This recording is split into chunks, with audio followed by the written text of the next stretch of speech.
Olá, turma, professores que estão aí nos assistindo, tudo bem com vocês? Espero que sim. Estamos iniciando mais uma aula de Geografia para os alunos do 7º ano.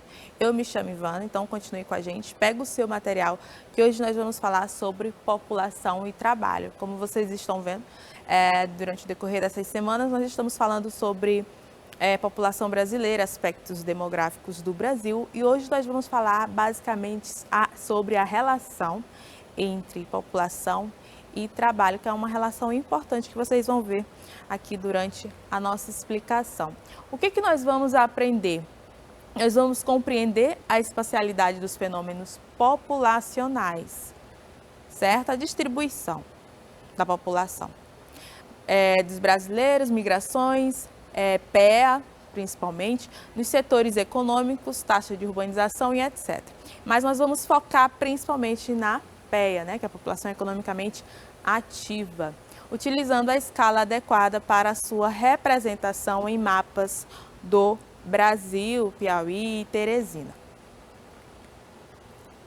O nosso objeto de conhecimento, a população brasileira, você vai encontrar no capítulo 7, página 84, onde fala sobre população e trabalho.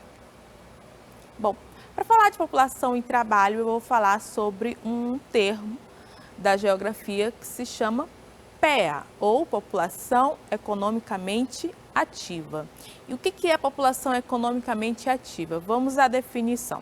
O Instituto Brasileiro de Geografia e Estatística, o IBGE, define o PEA como a mão de obra com a qual o setor produtivo pode contar, certo? Ou seja, é o número de habitantes em idade e condições físicas para exercer algum ofício no mercado de trabalho.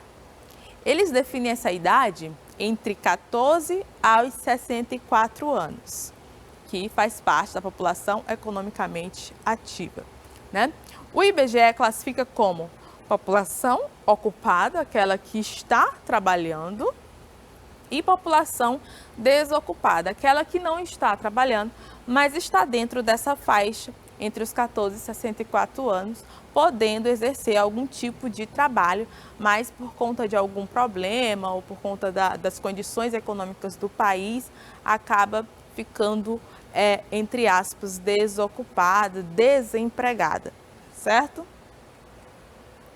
Aqui eu trouxe para vocês um gráfico sobre a evolução da população economicamente ativa brasileira, ok?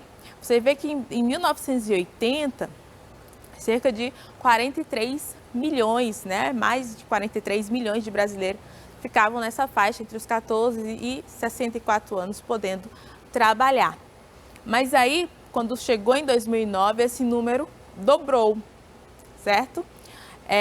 Ficou entre mais de 95 milhões de brasileiros. Isso é interessante porque, segundo o IBGE, em 2030, a população economicamente ativa ela será superior à população economicamente inativa, aquela população que não pode trabalhar, que está aposentada ou que ainda é criança, que não pode exercer nenhum tipo de ofício ou que seja por outros motivos, por conta de doença. Então, isso aumentando a população economicamente ativa, o que vai ocorrer? Eu vou ter um bônus populacional, um bônus na nossa previdência. Eu vou ter mais contribuintes do que aqueles que precisam de políticas sociais. Por um lado, isso é bom quando um país ele é bem estruturado, quando temos políticos corretos, Mas, por outro, quando o país não é estruturado, quando o país tem uma taxa de corrupção muito elevada, o que ocorre? Ocorre que essa população economicamente ativa, ela cria uma sobrecarga no mercado de trabalho e aí fica faltando emprego para as pessoas. Então, o número de desempregados aumenta.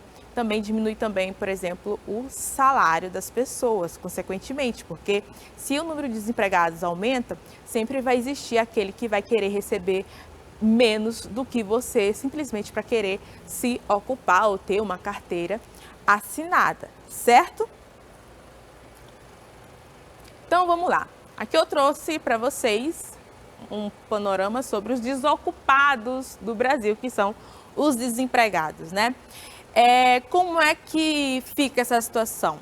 Como é que chega a essa situação? Inclusive, em 2022, a taxa de desemprego no Brasil vai elevar bastante por conta da crise que nós tivemos com a pandemia. Então, a mão de obra excedente. O que é mão de obra excedente, professora? Quando eu tenho muitas pessoas, né, que exercem um tipo de função e poucas vagas de emprego. Por exemplo, quando eu faço um concurso para 20 vagas, e aí nesse concurso de 20 vagas eu tenho 5.000 inscritos para concorrer àquela vaga, e esses 5.000 inscritos, boa parte deles tem capacidade para ocupar aquela vaga, eu tenho o quê? Mão de obra excedente, porque eu só vou ter 20 vagas para 5.000 inscritos.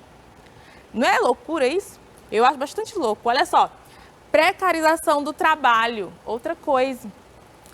Por que causa a precarização do trabalho quando eu aumento o número da população economicamente ativa e não ofereço oportunidade para as pessoas, não ofereço emprego e às vezes as vagas que tem, elas acabam elas acabam sendo extintas durante o tempo, né? Por conta que empresas vão fechando, porque o país vai enfrentando uma crise. Eu vou ter uma precarização do trabalho, que ocorreu especialmente com a reforma trabalhista de 2017, certo? O que foi que o governo fez? Querendo empregar, né? Querendo empregar os brasileiros, porque a taxa de desemprego estava elevada, estava mais de 14 milhões de brasileiros desempregados. Hoje eu acredito que seja bem mais de 15 milhões. O governo, ele afrouxou as leis trabalhistas, certo? Então, aquele empregador, nós temos o empregador que oferece emprego e nós temos o empregado. Ele passou a ter uma maior facilidade para empregar alguém, porque ele vai poder pagar menos para aquela pessoa. E aí, às vezes, um pai de família, no desespero, e porque precisa, acaba se submetendo a isto, né? Recebendo menos daquilo que ele deveria. E, na realidade, é um leve engano, porque essa precarização, esse afrouxamento nas leis trabalhistas, ele veio para solucionar um problema, né? Que é o desemprego, porém, ele criou um novo problema. Por quê? Porque embora eu diminua o salário do brasileiro, embora eu tente acabar com a CLT e o futuro, né? Aí, quem sabe a CLT daqui uns dias nem exista mais. Embora eu tente acabar com o emprego do brasileiro, com o desemprego, o que eu vou causar? Eu vou causar uma questão de destoante. Por exemplo, o custo de vida é maior do que aquilo que eu recebo. Eu recebo menos, ok, mas por que o custo de vida também não diminui? Então, isso é contraditório na nossa realidade. Se eu vou receber menos, então o custo de vida tem que diminuir. E não é a realidade, né? Porque nós vemos aí a gasolina, por exemplo, quase a R$7. Olha só, ocorre enfraquecimento dos direitos trabalhistas, como eu falei, ok? Tira direitos dos trabalhadores que foram conquistados durante anos, né? E ocorre principalmente trabalhos informais. As pessoas deixam de procurar emprego nas empresas porque vai receber menos e passa a ser um empreendedor, trabalhar de maneira informal, ok? Bom, trabalho formal e trabalho informal. Gente, trabalho formal é aquele trabalho que está registrado na CLT, que tem contribuição na Previdência, no INSS. Trabalho informal é aquele que eu exerço por conta própria, de forma autônoma. Eu decido o dia que eu vou trabalhar, eu trabalho, né? Eu posso até contribuir com o INSS, ou não, se eu não quiser. Esse é o trabalho informal, é aquele que é o camelô, que é aquele que vende din-din, que é aquele que vende trufa, é aquele que tem um supermercado perto da sua casa, certo? Então, aqui nós temos um gráfico falando sobre a variação relativa do emprego formal nas unidades da federação acumulado de janeiro a outubro. Olha só como o Piauí se encontra. O Piauí ele se encontra com uma taxa negativa de empregos informais. Então, o Piauí não cria empregos formais, aliás. O Piauí é um dos estados que menos cria empregos formais. Não há empresas, não há indústrias. Inclusive, teve uma empresa grande aí de telemarketing que ela fechou recentemente e deixou, eu acredito, milhares. Eu acho que deveria ter mais de 1.000 trabalhadores, ou talvez menos, centenas de trabalhadores desempregados. Essas pessoas vão ficar ali naquela faixa dos desocupados, como o IBGE fala, esperando uma oportunidade. Então, é um dos que tem uma taxa reduzida. Os que mais criam empregos formais, que tem empregos formais, é o Mato Grosso, né? Aí nós temos aí o estado de Goiás, Tocantins, e lá o que menos tem uma taxa assim exorbitante, baixa, é o estado do Amapá, ok? Fica na região norte. Bom, sobre a população economicamente ativa e os setores da economia, isso vai ter uma relação interessante.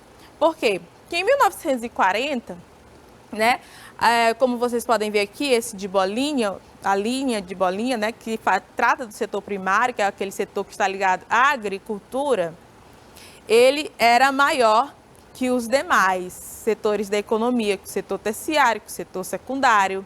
O que é o setor primário? O setor primário é o setor da agropecuária, agricultura, pecuária, também extrativismo.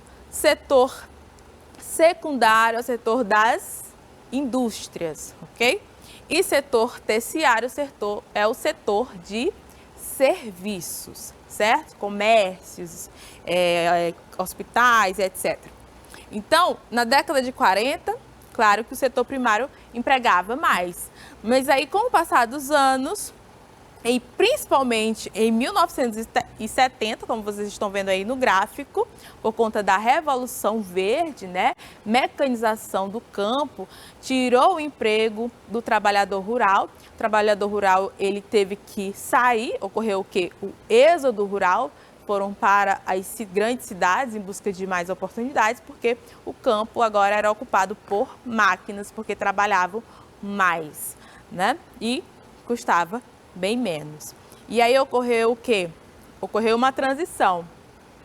O setor terciário cresceu, que é o setor de serviços, claro, porque foi o setor terciário, ele predomina especialmente nas grandes cidades, né? E também o setor das indústrias cresceu um pouco nessa época aí, especialmente em 1940, 50, 60, por conta das indústrias que estavam se instalando no Brasil, as multinacionais.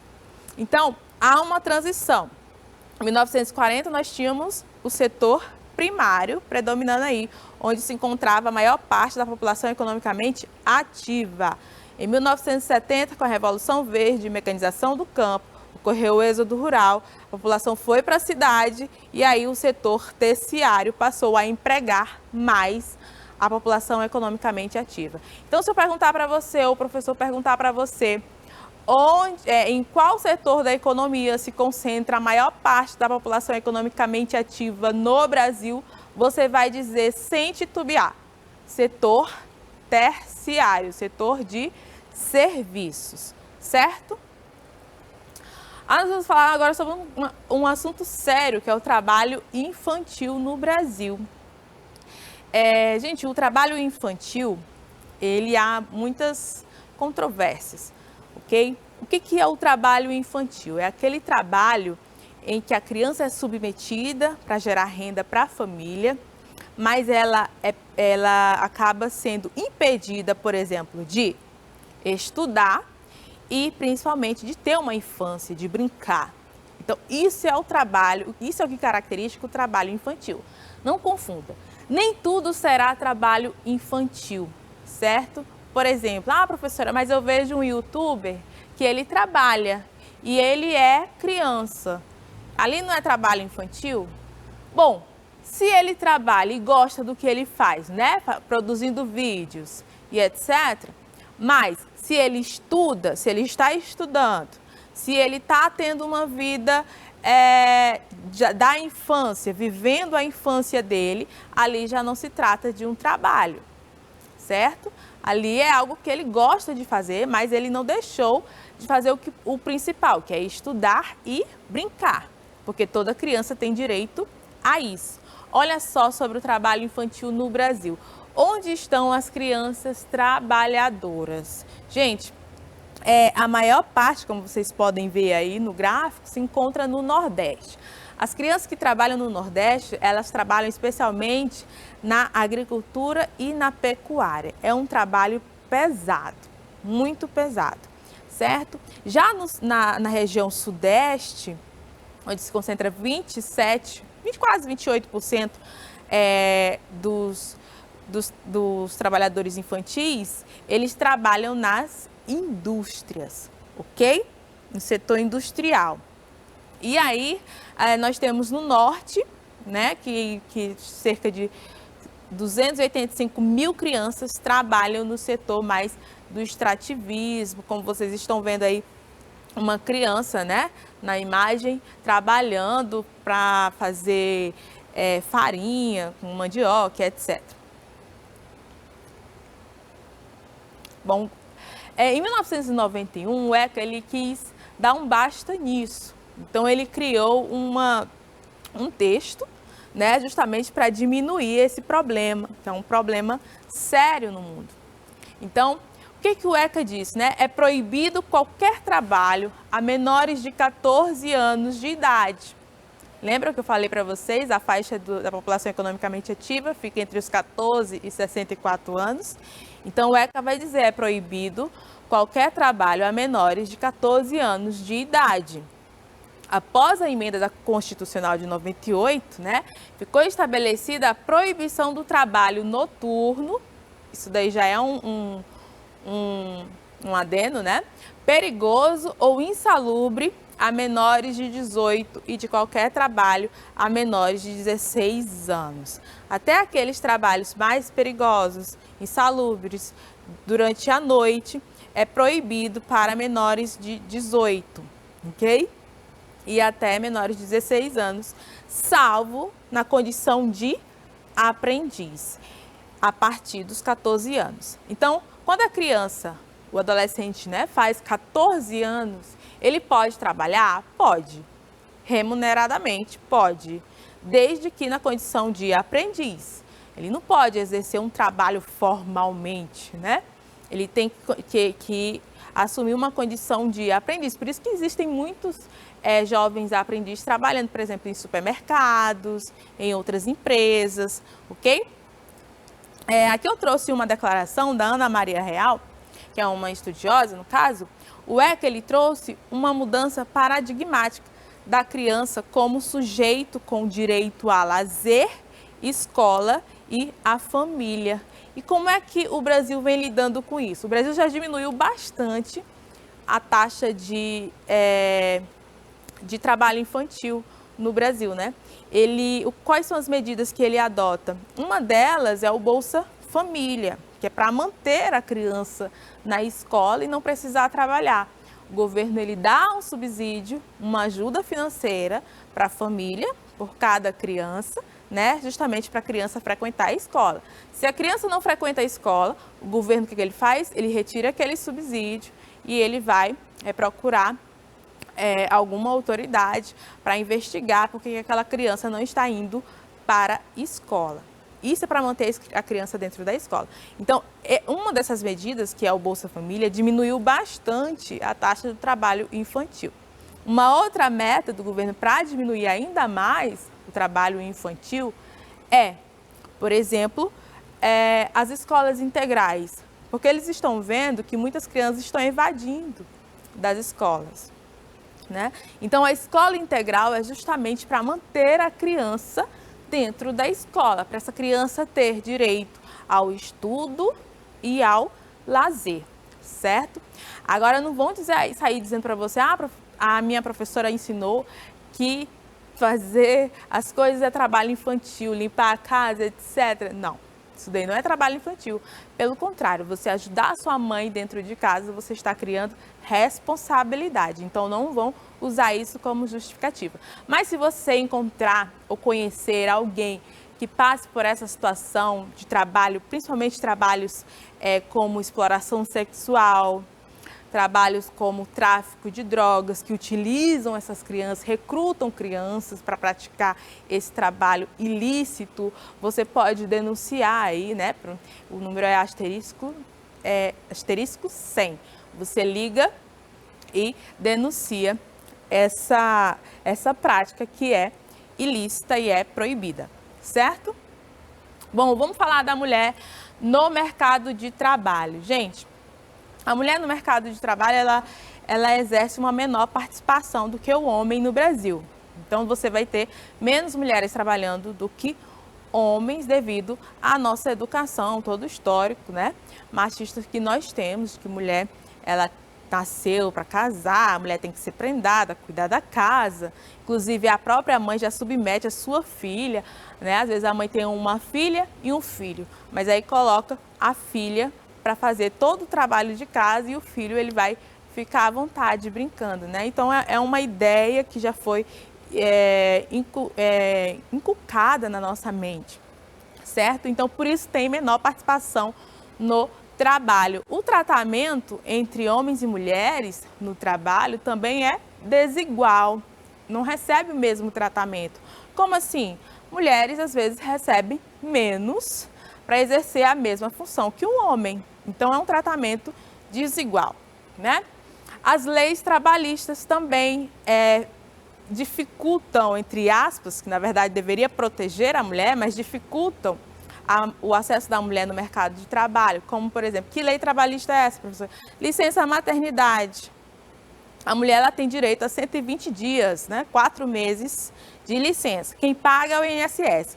A empresa não precisa pagar, porém a empresa precisa da mão de obra e acha ruim quando perde aquela mão de obra. E aí, quando a mulher, basta a mulher voltar, né, da licença maternidade, logo ela é despedida, demitida, ok? Por conta dessa licença que ela tirou. Também tem a licença de amamentação. O homem tem licença paternidade? Tem. Só que olha a diferença. A mulher é 120 dias, porque consideram importante o convívio da mulher com a criança. É óbvio que é importante, né? Mas o pai só tem 5 dias. Antes era 3 dias, agora tem 5 dias. Olha só a diferença, né? Eu acredito que o filho também precise do pai, né? Durante os primeiros dias de vida dele, os primeiros meses. Então, isso dificulta ainda mais o acesso da mulher no mercado de trabalho. E quando eu vou envolver cor, quando eu vou envolver raça, aí a figura muda totalmente, né? Você percebe que há uma dificuldade ainda maior de mulheres negras entrarem para o mercado de trabalho, como vocês estão vendo aí no gráfico, ok? Nós temos homens brancos que têm uma taxa maior, certo? Aqui é do trimestre, certo? De azul escuro é o 4º trimestre de 2019, o de rosa é o 1º trimestre de 2020 e o de azul claro, o 2º trimestre de 2020. Então, como vocês podem ver, a taxa do homem branco ela é bem menor, certo? De desocupação, de desempregado, do que a taxa de uma mulher negra. Outro ponto interessante que é importante falar, olha só como o absurdo que nós mulheres passamos, né, no mercado de trabalho. Às vezes a gente vai para uma entrevista de emprego e eles fazem perguntas, claro, para saber da vida da pessoa, só que há uma diferenciação de perguntas entre um homem e uma mulher. Por exemplo, geralmente o entrevistador, né, aquele do RH, ele pergunta para a mulher se ela pretende ter filhos, se ela tem um companheiro. Você já se perguntou, né, ou perguntou para o seu pai se algum dia algum entrevistador de emprego perguntou para ele se ele pretendia ter filhos? Dificilmente ele vai perguntar. Ele pergunta mais para a mulher justamente porque aí ele já vê o que a mulher vai responder e aí acaba tirando dela a vaga de emprego, porque ele não vai querer uma mulher que engravide justamente, né, na sua empresa para poder ficar de licença maternidade depois. Bom, o trabalho e a tecnologia já é uma realidade, como eu falei para vocês. Isso já começou desde lá da época da agricultura, né? Com a Revolução Verde, em que a máquina substituiu o homem no campo, ocorreu o êxodo rural, o homem foi para a cidade e depois veio as indústrias, substituiu o trabalhador, o robô, né? E aí vai. Com o avanço tecnológico, ocorreram mudanças nos 3 setores da economia. Gente, são os 3 setores da economia ocorreram mudanças por conta do avanço tecnológico. A automoção, né, possibilitou o quê? A automoção é a introdução de tecnologia no trabalho, né? Proporcionou maior produtividade, maior lucratividade, porém aumentou o quê? Taxa de desemprego. Se eu tenho um robô que exerce a mesma função de um homem e que exerce ainda melhor e que eu não preciso pagar este robô, eu vou pagar apenas a manutenção, colocar um óleo, etc., levar para consertar, então para que eu vou precisar de um trabalhador, de uma mão de obra humana? Eu não preciso. E aí eu vou despedir e ocorre o quê? Maior taxa de desemprego. Algumas categorias de trabalho foram extintas, né, por conta dessa automoção nos setores da economia. Surgiram novas categorias com necessidade de especialização. Muitos falam assim, mas existe vaga sim, né? Porém, não tem pessoas capacitadas. Na verdade, a realidade é totalmente diferente. A empresa ela pode muito bem treinar o trabalhador, dar cursos para o trabalhador, só que vai gerar um custo para a empresa, é claro. Mas não é a questão de que eu quero já receber um trabalhador já especializado naquela função. A verdade é que falta, né, senso, falta humanidade por conta das empresas de querer poder ajudar uma pessoa que é completamente capaz de exercer qualquer função. Mas, por conta disso, eles acabam demitindo. Um exemplo importante para vocês entenderem essa substituição e que gera desemprego são os caixas eletrônicos. Antigamente, para você fazer qualquer tipo de transação, você precisava de um caixa, né? De uma pessoa no banco.